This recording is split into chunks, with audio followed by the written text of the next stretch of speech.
Tell you what you want to hear. My job is to tell you the information as it is. And so I want to give you the good and the bad and the ugly of the situation in which you find yourself, both from the standpoint of what I would call the court of public opinion versus what you can expect in a court of law if there is litigation. But before we start, I just want to make some observations. The hazard of train derailments, while it may be new to this community, it is not a new phenomenon. It's been happening for well over a century. This hazard is the direct result of maintenance choices and inspection choices and dollars to fund maintenance and inspection, or dollars withheld to fund maintenance and inspection so that you can pay corporate compensation to your executives, buy back stock, and the like. And so the amount of money that is being budgeted for things that the railroads know they have to do has a direct relationship with whether these events happen. So how long have we known about the hazard of derailments? At least a century. And I just want to show you a couple of examples. In Guadalajara, Mexico in 1915, during the US-Mexican War, right after it, 600 people died. In 1917, in Romania during World War I, 800 people died. In France, another troop carrier derailed, 800 people died. Move it up to World War II, in Italy, in Balvano, Italy, 500 people died. Move it up to the 1980s, in Bihar, India, 500 deaths. Train derailment is an expedited trip to the next life if there's a derailment. It is a shockingly dangerous phenomenon, and so the duty to prevent it in the law should be higher. Now, you're seeing a lot of things that's in other countries. I mean, over in Ethiopia, how do they know how to build a train track? Well, they build them just like we do. And unfortunately, we maintain ours a lot like they do. 425 deaths in 1985. Recently in Russia in 1989, 575 deaths. It's a hazard that has been known consistently for more than a century. But I didn't show you any examples in the United States. Maybe that's just a problem that other people have. We don't have that here in the United States until 2023, right? No. The train derailment hazard is a hazard that is well known here in the United States. Let me just give you 5 examples in the last 30-something years. And I started in 1991 because that's when Aaron started picking on PG&E in Hinckley, California. 19,000 gallons of herbicide dumped into the river in Dunsmuir, California. In 1992, up in Superior, Wisconsin, 15,000 gallons of benzene, which we're going to talk about in a bit, right? This happened 31 years ago. In North Dakota, 146,700 gallons of ammonia. In Paulsboro, New Jersey, 23,000 gallons of something that you are now familiar with, vinyl chloride. We're going to talk again about this one because the railroad that operated the train that that jumped the tracks was the same railroad that was operating the train that derailed in your town. In the law, this is what we call notice, and we'll talk about this in a little more detail. More recently, in 2015, it says deaths, and it should say gallons, I apologize, but acrylonite, all sorts of hazardous chemicals. We live in a society, for better or worse, that chooses to ship the most deadly, the most toxic, the most dangerous chemicals ever made by man in rail cars right through populated cities. Now, whether that's a good choice or not is not for me to say, but if you are going to ship these kinds of chemicals through populated areas or small towns like this, you damn sure have an obligation to make sure that you don't jump the tracks. Prior Norfolk Southern train derailments. Is this their first rodeo, to quote Ms. Brockovich? No. Let me just talk to you about 4 or 5.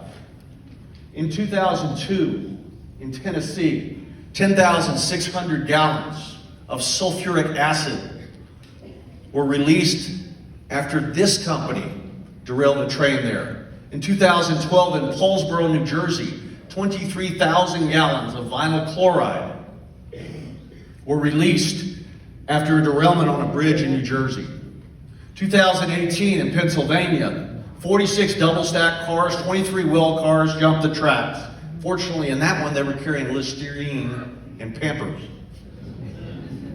And of course, what just happened to you, 1.1 million pounds of vinyl chloride had to be released within days of this to keep your town from exploding. What happened to you is not new.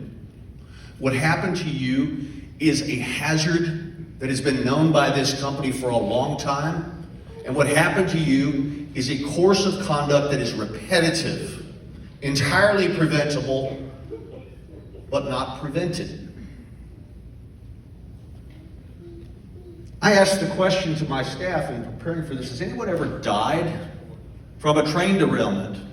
In Norfolk Southern's prior train derailments, and one of my law geeks went on something called Westlaw. It's like Google for lawyers. And we looked up all the cases involving Norfolk Southern that were reported, a bunch of cases in all jurisdictions, 623 derailments, made it to the appellate courts. And then of all those 623, we were looking for experts, so we looked at all that. But one thing that we did find in looking and reading all these cases, and I've read every one of them, is this. There was a history of reported cases, and we came across this one from a decade ago in Paulsboro, New Jersey.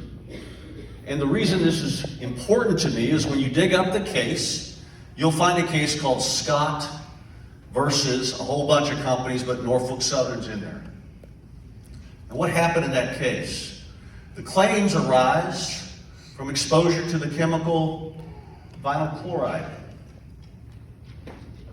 following a train derailment on the East Jefferson Street Bridge over the Mantua Creek in Paulsboro, New Jersey on November the 30th of 2012.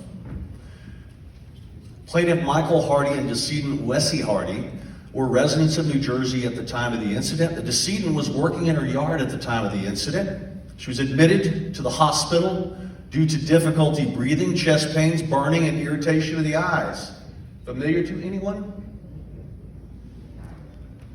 And she passed away 4 days later. This is, in the practice of law, what we call notice. You killed somebody a decade ago because your choices allowed one of your trains that you were responsible for to jump the tracks while you were carrying one of the worst chemicals ever invented by mankind. So what did you do about it to prevent it from happening again? Well, they got sued. They've got insurance. They sell the case. Insurance pays for it. What did they do? I don't know whether they sent flowers to Miss Hardy's funeral, but there she is. Her death was unnecessary, and what happened to your town was unnecessary as well. They had a decade to prevent it from happening again. Then I asked the question, well, do we have any statistics as to how often this happens to Norfolk Southern? And it turns out that the Transportation Administration, the U.S. Department of Transportation, you saw its administrator here yesterday, has a rail equipment accident incident database. And you can go in and you can type Norfolk Southern, as my law lawyer, my partner Jay Henderson, who's here. And one of these things, you just look for 20 years from 2003 to 2022, and it says that Norfolk Southern reported 3,397 events that were classified as a derailment. Start doing the math, folks. 3,397 events classified as a derailment over 20 years. This is happening about every 3 days. It's not always catastrophic, but the data does not lie. So what did Norfolk Southern do to prevent derailments before this one? Well, we know that last year in 2022, They had 770 cars carrying hazardous materials that were involved in accidents, up from just 79 cars in 2012. How is that possible? An almost tenfold increase. It says the year before it should be from 2012. But the bottom line is, in the last decade, since poor Miss Hardy was killed by exposure to vinyl chloride, their accident rate has gone up almost tenfold. Why? Well, we know they've got plenty of money because they're spending $10 billion buying back their own stock, which is what companies do when they're too flush with cash and they want to raise the stock price. They just buy it back. There's been a lot of study or articles about the relationship between Norfolk Southern's profit motives and more accidents. And the bottom line is, when you look at the data, safety experts are saying this focus on financial returns may be partly to blame for the derailments and accidents like the one in Ohio. And we've got data with respect to hazmat cars, which are in green. We've got releases, and you can see it's persistent. It's not frequent, but it's persistent.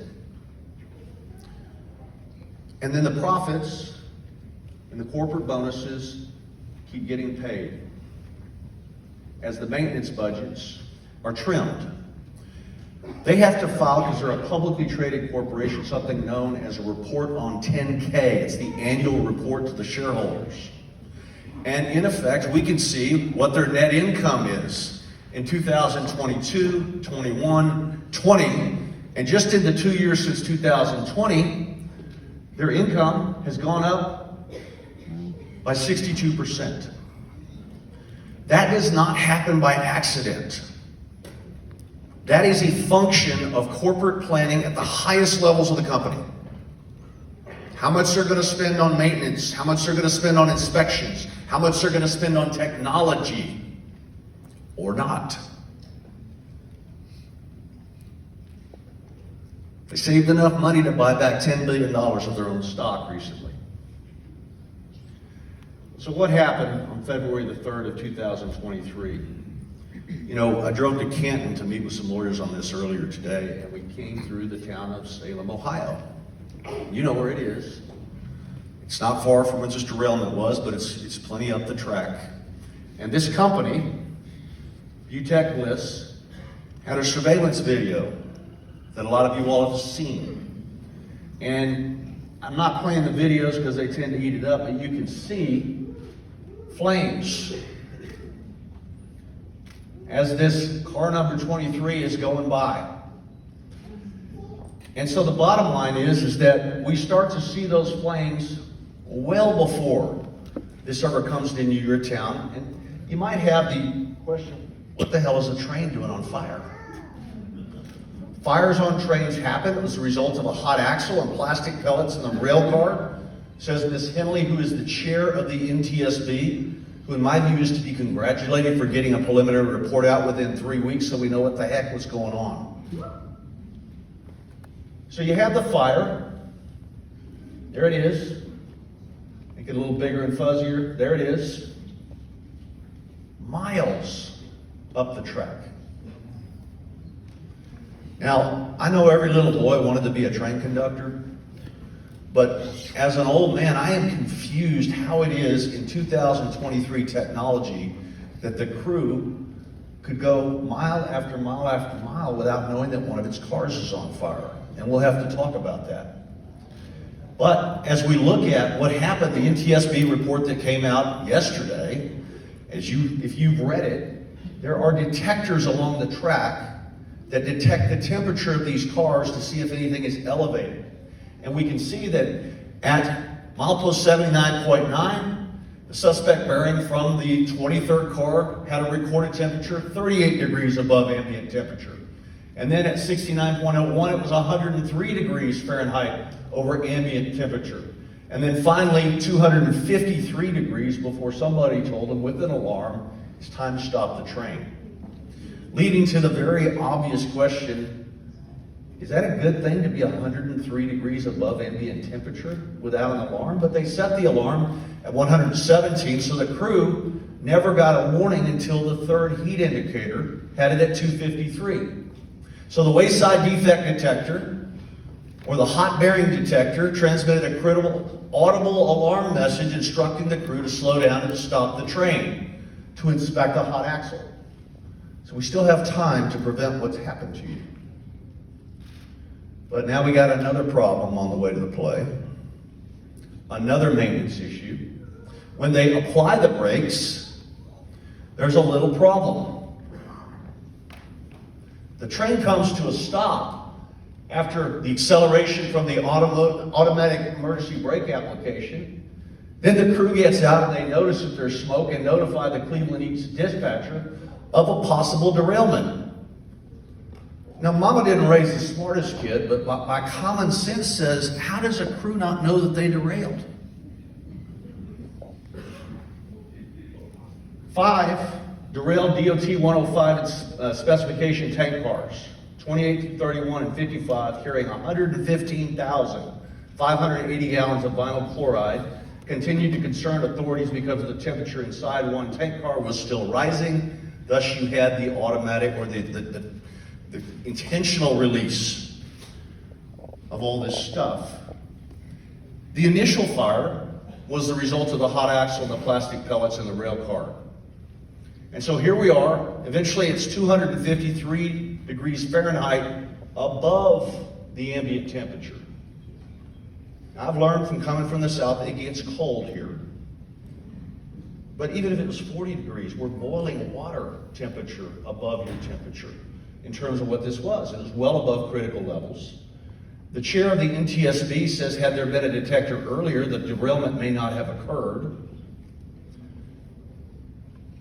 Now, crew receives a warning telling them to immediately slow and stop the train to conduct an inspection. During the deceleration, the rail car wheel bearing failed, maintenance problem number 2, causing the derailment. The NTSB's got all this equipment, the wheel set and the bearing. There are various causes of roller bearings to overheat, including fatigue cracking, water damage, and mechanical damage. All things that you see if you have a proper inspection program. All things that you miss if you choose not to pay for inspections and choose to send those dollars up to corporate executives or stock buybacks. You know the result. There were 38 cars derailed and fire damaged, an additional 12 cars, according to the NTSB. And you've seen the pictures. And again, I am so sorry that this happened to you. You must have been scared to death.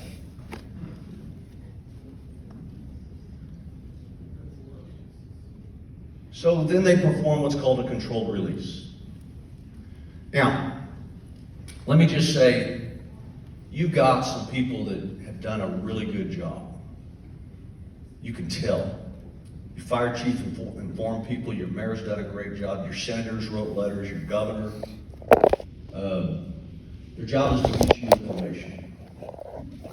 But this controlled release is not something that I think that we can necessarily be critical of, because when you go in and you realize how flammable and how combustible vinyl chloride is, they were doing this in an attempt to keep your town from exploding.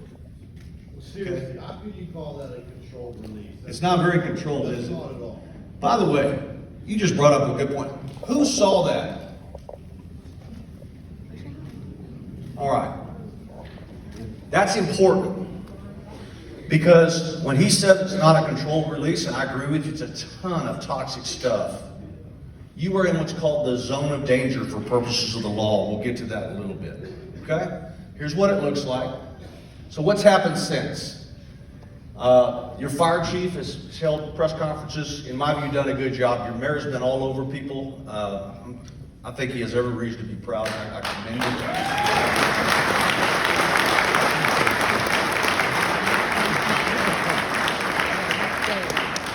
I met him in the back. back and I was laughing with him. I said, you know, that day that you jumped all over Biden for being in Ukraine instead of being here, I said, I just know Buttigieg is going to beat us here. And, you know, here we are. Both the governors, the Ohio governor and the Pennsylvania governor, from different political parties, have come together to provide information